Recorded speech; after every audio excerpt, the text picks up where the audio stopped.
I received an email, and I think it was very childish of the chairperson of this particular institute to write an email to us questioning how we actually scrutinize this particular funding. All the ministers, all the ministries, all the agencies, they get funding. It's not an issue. That's why we have Parliament. We have Parliament to scrutinize whether it should be given more, less, whatever. But an outsider who's being funded writing to us and telling us there's a breach in the privilege of just because we are actually scrutinizing our funding doesn't seem right. And then we are being warned that this kind of mistake should not be repeated in future. I think this is very childish coming from a chairperson who's being funded by government. I didn't respond to the email of Mr. Chan, but I thought to bring it up in this particular forum because that's why we have Parliament, to scrutinize any kind of funding that is given. Whether it be good or bad, the budget is going to be passed, and definitely the funding is going to go for whatever the government intends to do with that particular institute. So I think it's very inappropriate for him, and instead of sending us email, it would be much more appropriate if he actually sends his annual report and audited report for us to have a better knowledge about what's actually happening in this Pacific Polytech. Yes, wait, sorry, Honorable, you're going back to standing on 100, Order to the honorable member right? is out of context. According to the 104, section 4, we need to speak on the head that is currently on the table. He's getting something outside from what is here. And he cannot do that. Well, Just focus on... One moment, he's speaking on the motion, and Yeah. the motion is that this particular institution. Yes, I is understand, to Mr. be- Chair. Yes, The motion should be allocation either... should be deleted Yeah. from the, that is still, in my view, still allowable because the motion is right in respect of Seg 6 on the left out of header Seg 6, right? So carry on, Honorable Maharaj. Thank you, Mr. Chair. I believe the honorable member needs a good orientation after coming back to Parliament. But nevertheless, this kind of thing should not be tolerated by Parliament, I believe. And I have actually stated this. Even it went to extent that it's not a private institute. I only understand there's two kinds of institutes that are public and private. If you are publicly listed, you are public or owned by the government, or you are private, as far as that is concerned. And as I've stated earlier, I believe this money could be better utilized with all other institutes that are actually mentioned in the SEG. Thank you, Honorable Speaker. Right. The floor is open for discussion or any intervention. Yeah, let Yes, me... Honorable Tambuya. Thank you, Honorable Chair.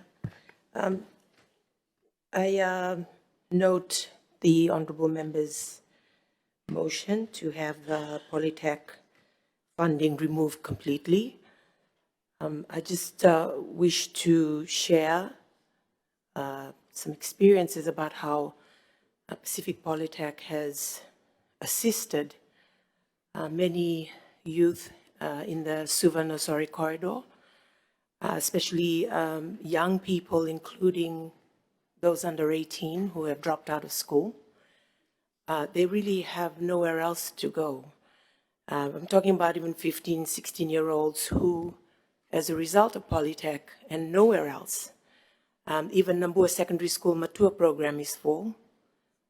So they are able to undertake courses where they can bridge so that they can then get into level 3 and level 4 certification. There's nowhere else that they can go.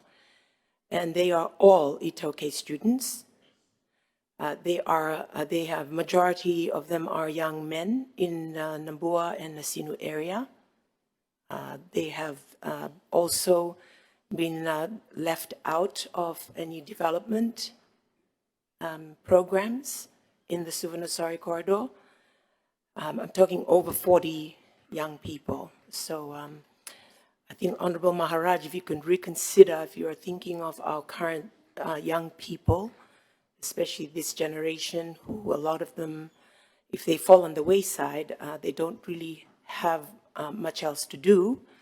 They become, so they roam around and they have nowhere else to go. Some of the causes that were undertaken throughout the settlements have been short courses like aged care, but they are only 1 or 2 week courses. They don't really give them any certification. So they have experience and they assist with their families. But Pacific Polytech has come to the rescue, and on top of that, they've also given them scholarships. So they're actually undertaking their schooling on scholarships. So I ask the honorable member to reconsider, because this is a very useful initiative, no matter what the politics is or, whatever the chair has sent to you members. We cannot let our young people suffer as a result of this.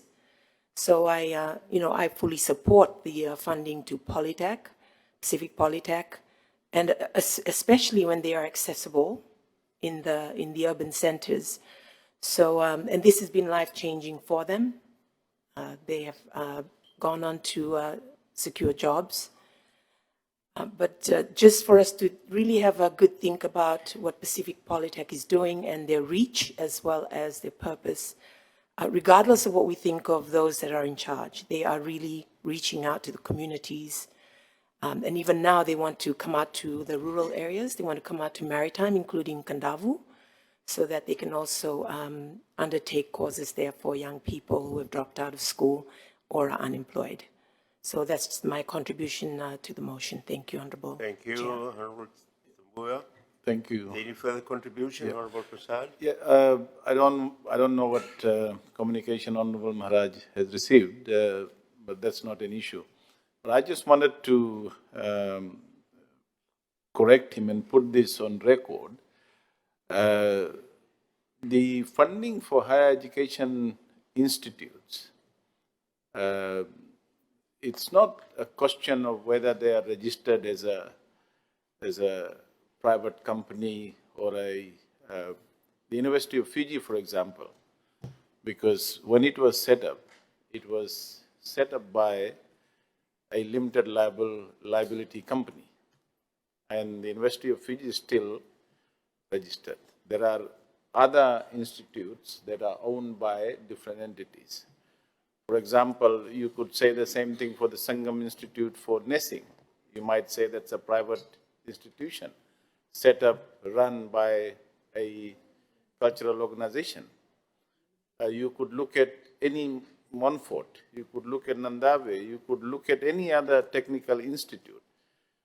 The process of higher education funding at the moment is through Fiji Higher Education Commission.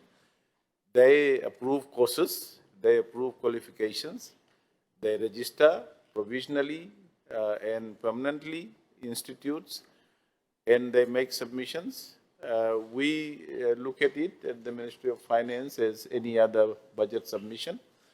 Not everybody that wants gets it, but so it's not, and I think it's important for us to, when we bring some of these issues to Parliament, that we are actually aware of whether we are articulating factually what's on the ground and what are the facts. So I just wanted to clarify that.